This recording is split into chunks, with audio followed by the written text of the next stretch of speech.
por acima de tudo, amor.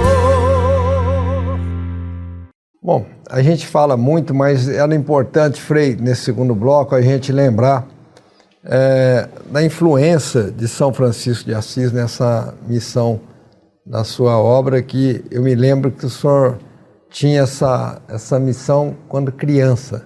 Queria que o senhor contasse um pouco como é que veio sua vocação, porque as pessoas estão vendo coisas extraordinárias e achando que isso veio de um momento para outro. É importante que as pessoas entendam a influência de São Francisco e a sua vocação. Henrique, eu lembro de um fato muito interessante. Eu, de criança, já pegava uma tesourinha e comprava a casquinha de sorvete para cortar redondo para fazer as hóstias que eu me vestia de padre e rezava a missa. Com que idade? Isso 8 anos, Nossa 10 anos, por aí. Que coisa. Olha só, que coisa interessante, né? E depois, na adolescência, eu assisti aquele filme Irmão Sol, Irmão Lua, que passa um pouco da vida de São Francisco. Aquilo me deixou alucinado, me deixou desconcertado da vida, e eu não conseguia ver outra coisa. Isso que idade foi? 13, 14 anos. Nossa. Portanto que com 16 anos eu já entrei no seminário. E não nascido numa família católica, praticante, não é? Mas o senhor tinha essa vontade de acolher as pessoas depois?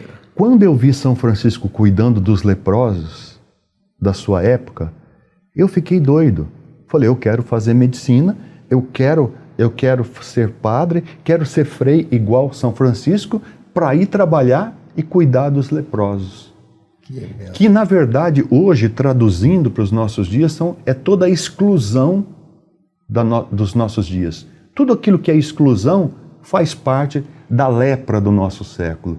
Coisa que hoje a nossa congregação, a nossa fraternidade se curva diante das drogas, diante da prostituição, diante dos doentes, de todo tipo de doente mental, idosos, enfim, tudo aquilo que a sociedade rejeita está dentro do perfil que São Francisco daria o abraço. E é tão importante, Henrique, tão importante, 3 fatos da vida de São Francisco. Que ele tinha repugnância com os leprosos. Como? Ele, na época, na Idade Média, o leproso, ele era símbolo da maldição e fruto do pecado. Então, em alguns lugares... Todo mundo saía longe, ficava longe. E era contagioso. Em alguns lugares, amarravam um sino no pescoço. Eles eram proibidos até de beber na fonte que abasteciam as cidades. E São Francisco, neste mundo todo, ele se depara com um leproso. E ali há o grande choque na vida dele. Ele pega uma moedinha e joga por uma esmola para o leproso. Mas, de repente, ele breca o cavalo dele e diz, ele não precisa do meu dinheiro, ele precisa de mim. Que isso, foi assim? Ele desce do cavalo. Então, pensa bem, o leproso doente cura um outro doente, mais doente ainda. Nossa. Que era o doente do preconceito. Então... E ele vai lá e já abraça vai lá e abraça aquele leproso. Nossa. E o Papa Francisco, quando esteve no nosso hospital no Rio, inclusive você estava presente, o que acontece? Ele diz assim, que o ponto mais forte da vida de São Francisco não foi o encontro com Jesus crucificado, mas foi o encontro com o leproso. Por uma diferença muito grande, ele viu no leproso o rosto de Cristo.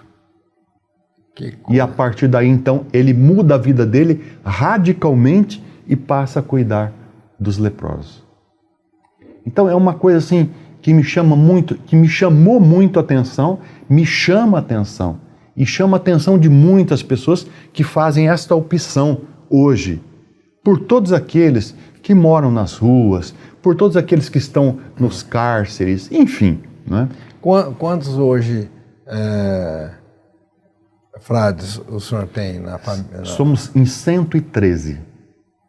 jovens. Tudo no Brasil? Alguns no Haiti? No Haiti e em Portugal. E temos um grande número de formandos, graças a Deus, e todos procuramos uma especialização no mundo da saúde, porque é a nossa maior atuação. Sim, não é? É o carisma, né? É. E que encontramos, por exemplo, pós-terremoto no Haiti. Você tem que ir lá preparado para um curativo, até mesmo para uma pequena cirurgia, para tirar um corpo estranho, enfim. Né? Então, é muito importante. Nossa, a gente não fica, nem imagina como é forte os exemplos. O senhor ser contaminado num filme com uma convicção absoluta que o senhor queria fazer aquilo. E eu nunca assisti esse filme, não sei. Mas, e aí, na vocação, o senhor se identificou que tinha de ser franciscano. Sim, porque a minha mãe nasceu dia de São Francisco. A minha mãe nasceu dia que São Francisco faleceu. E pela cronologia, eu nasci no dia que São Francisco nasceu. Olha que interessante. E como assim? Pela cronologia, a vida de São Francisco diz que ele nasceu 5 de julho. Eu nasci 5 de julho. Então... Mas na época o senhor tinha essa consciência? Não. Né? O que acontece? Quando a gente recebe o hábito, troca o nosso nome, que é para despojar até do próprio nome.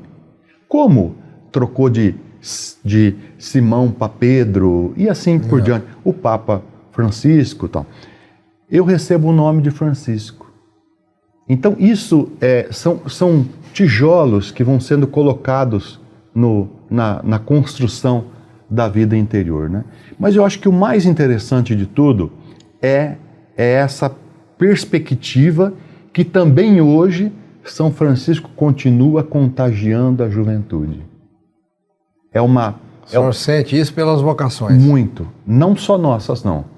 Muitos frades e freiras pelo mundo que, por inspiração de São Francisco, continuam a missão. É como se ele estivesse vivo ainda hoje, né? Os frades franciscanos das ordens aí, eles cuidaram dos leprosários no Brasil muito tempo. E tem lugar até hoje ainda que cuida. O senhor mesmo tem um ainda. Nós temos um ambulatório de Hanseníase no norte do Paraná. É uma coisa impressionante. Ainda nos nossos dias, no estado do Paraná, nós temos ainda uma quantidade de hansenianos. Que benção. Bom, vocês viram na intimidade, na profundidade que é a vocação, não só do Frei Francisco, mas de toda os seus frades, toda a sua família, que inspiração, que força que existe, que o exemplo arrasta multidões, como esse exemplo que contaminou por um filme a vocação do Frei. E nós temos, assim, muito orgulho de estar falando disso tudo, porque a gente vê quantas pessoas que querem também seguir a sua vocação de servir a Deus e quantas pessoas estão de voluntário servir nessa obra maravilhosa do Frei Francisco. Por isso vocês vão assistir um pouco mais uma história do que nós estamos falando e o filme da história e dos projetos do Frei Francisco. Fica aí que no terceiro bloco nós vamos mostrar mais histórias para vocês.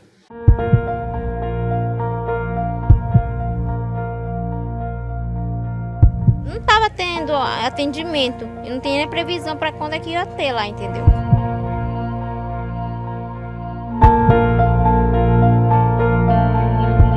Então há uma dificuldade em Belém também para fazer esses exames, né?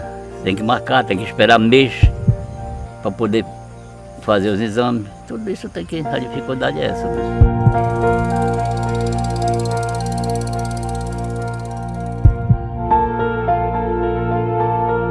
Demora, é 6 meses, é 1 ano. Eu tô com o exame para fazer, vai fazer 6 meses. O médico mesmo me disse, olha, esse exame demora muito.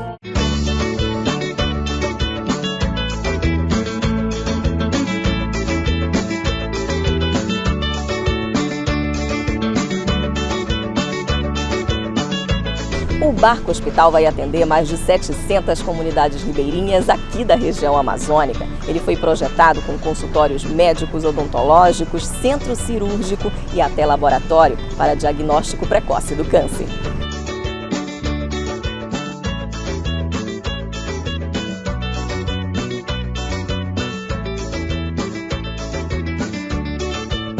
O doutor atendeu ele, deixou ele no soro e marcou um raio-x, mas como ele disse que ia começar a agendar, né?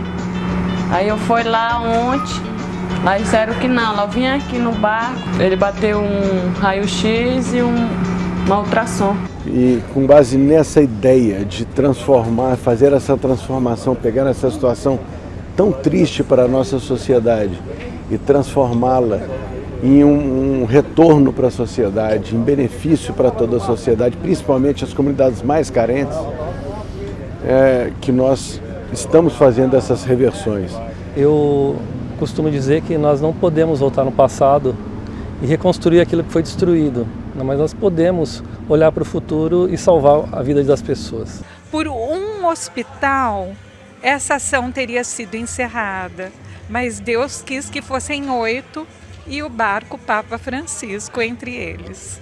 Então, era para que essa sentença realmente fosse proferida, porque a empresa não acreditava que houvesse a condenação e que posteriormente ela fosse mantida. Então, esta ação, no fim, rendeu muitos e muitos frutos e todos pensados para a saúde da população atingida.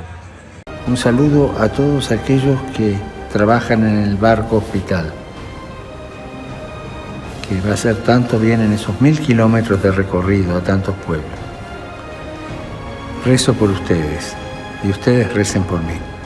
Nós moramos num paraíso, mas que nós temos muita dificuldade com essa questão saúde, né? Nós sempre tivemos uma premissa de atender aqueles que precisam mais. E todos nós sabemos como funciona o atendimento à saúde das comunidades ribeirinhas. Então, quando o Frei Francisco trouxe esse projeto, foi uma grande surpresa, porque nós somos de São Paulo e é um projeto a ser executado na Amazônia. Então, nós procuramos entender como isso ia funcionar, mas de qualquer forma ficamos assim, um tanto quanto perplexos com a ousadia, com a coragem e com a vontade de fazer esse projeto. Assumimos alguns hospitais aqui na região amazônica, mas percebemos a dificuldade que as pessoas têm para chegar até aqui. Aí então começamos a idealizar o sonho. Hoje estamos vivendo a realidade. Para isso, nós precisávamos de parcerias e, por mercê de Deus, encontramos no Ministério Público do Trabalho aquilo que nós precisávamos para fazer acontecer este momento que hoje estamos vivendo. Começamos a idealizar projetos, custos. Foi muito importante a estada aqui antes, porque depois a gente já tinha ideia exatamente do que esse navio precisava. Porque o hospital é um mundo. Identificando as necessidades é que nós então planejamos a construção. Dá uma impressão que ele é bem compacto, porque nós estamos acostumados com largos hospitais, né? Aqui é um hospital compacto, mas ele tem tudo aquilo que um hospital de média complexidade tem. E a gente está aqui procurando responder concretamente, não com palavras, mas com ações, aquilo que o barco Papa Francisco idealizou. Coroado com a inauguração solene, com os diretores, procuradores do Ministério Público do Trabalho, que é, na minha opinião e de muitos, um exemplo para São Paulo, para o Pará e, por que não dizer, para todo o Brasil e para o mundo. Porque se tivéssemos mais pessoas como estas, nós teríamos muitas outras ações. Morreriam muito menos pessoas e as pessoas poderiam viver mais e melhor. Então foi levado em consideração o histórico da entidade, foi levado em consideração a expertise da entidade e o objeto do projeto. Então ele preencheu plenamente esses 3 requisitos, de modo que ele foi aprovado por unanimidade.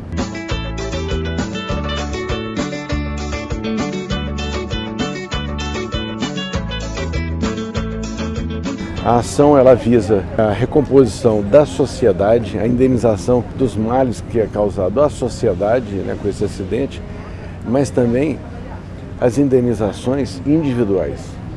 a dor das famílias que perderam aquele trabalhador, o seu ente querido, em razão do trabalho, bem como a indenização para os próprios trabalhadores que não perderam a vida, mas que ficaram incapacitados para o trabalho, como por exemplo com a doença, né, que não permite que ele volte a trabalhar. Nesse caso, que originou não só a construção desse barco-hospital, mas também de uma série de centros de pesquisa para o tratamento de câncer, hospitais para o tratamento, para a prevenção do câncer. Ali houve uma recomposição a cada um daqueles trabalhadores, a cada uma daquelas famílias. Eu acho que é muito importante, sim. Eu acho que muitas vidas serão salvas, né? E as pessoas vão se sentir mais seguras, né? De chegar e já ter um atendimento, porque hoje, os nossos pronto-socorros, a gente tem trauma só de ouvir falar em pronto-socorro. Pra nós é ótimo, né? É bom. Porque às vezes a gente tenta, assim, a gente não consegue, como eu estou na casa para ela aqui, uma consulta com cardiologia, não tinha conseguido ainda. Efetivamente transformar uma tragédia de proporções gigantescas em um benefício também de proporções gigantescas ou até maior. É uma alegria pessoal e profissional muito grande, né? Porque nós, do Ministério Público do Trabalho, do Judiciário Trabalhista, deixar um legado desse para o país é uma coisa, uma riqueza incalculável, né? O tamanho dos benefícios que esse projeto vai atender. O mínimo que nós podemos fazer é tentar repará-la da melhor forma possível. No caso da Shell Basf, nós perdemos mais de 60 trabalhadores. Então nós precisávamos de projetos que honrassem a vida dessas pessoas de uma forma muito digna. E eu acredito que todas as instituições foram escolhidas, muito bem escolhidas, estão fazendo isso, estão honrando o nome dos trabalhadores. A Marinha nos informou agora que esse barco ele é reconhecidamente o único barco hospital do Brasil. E não apenas uma unidade de pronto atendimento, apenas uma unidade ambulatorial, mas todo o serviço, desde o diagnóstico, desde a orientação até cirurgias de médio porte, são possíveis de serem feitas. Então é algo a ser muito comemorado, uma conquista para toda a sociedade brasileira, que isso se trata da materialização do trabalho realizado pelo Ministério Público do Trabalho. Quando questionarem para que Ministério Público do Trabalho, para que Justiça do Trabalho, pensem nesse barco, que esse barco é o resultado do nosso trabalho. Eu costumo dizer que este barco tem um apito, e esse apito tem um nome, ele se chama Esperança. E eu entendo que será um divisor de água na vida das pessoas.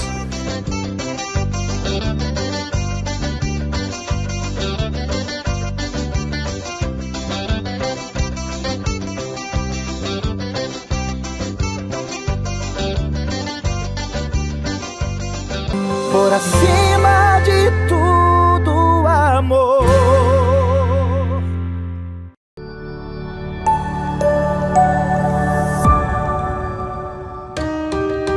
Eu sou Simone Catibe, eu trabalho no hospital há 25 anos, entrei aqui no ano de 1997. O Dr. Hélio Tanimoto, ele fazia um trabalho belíssimo no hospital e minha mãe era paciente do hospital e teve um tratamento muito humanizado e eu já era encantada desde essa época com o hospital. Eu fui conhecer o departamento e fiquei encantada com as próteses faciais que ele fazia, que era muito diferente do que eu tinha visto, então devolvia toda a dignidade ao paciente, porque o Dr. Paulo ele sentia a necessidade de um paciente, por exemplo, que tirasse o nariz, a orelha, saísse sem, né, ser mutilado. Ele não queria que o paciente saísse mutilado do hospital e foi onde ele sugeriu ao Dr. Hélio e o Dr. Hélio começou o departamento, foi pelo Dr. Paulo Prata. E entrei como estagiária e tive a felicidade de ser contratada logo que eu formei. É muito gratificante porque mudou muito, né? O hospital alcançou toda a tecnologia, o hospital hoje tem uma equipe muito grande. Assim, são histórias de superação que eu ouço, que eu fico muito feliz. histórias de superação de pacientes que quando chegaram para a gente extremamente debilitados. Como eu estou aqui há 25 anos, tem paciente que está comigo desde que eu comecei. A gente sabe que um paciente oncológico é difícil isso acontecer, ou seja, deve-se também a um tratamento correto, um tratamento bem feito que permitiu que esse paciente vivesse. Pacientes que quando a gente coloca uma prótese, principalmente as faciais, eles se emocionam, eles choram e a gente chora junto. São poucos lugares que fazem essa parte de reabilitação de uma forma gratuita, de uma forma que o paciente não tem custo algum, ou seja, que eu conheço é aqui.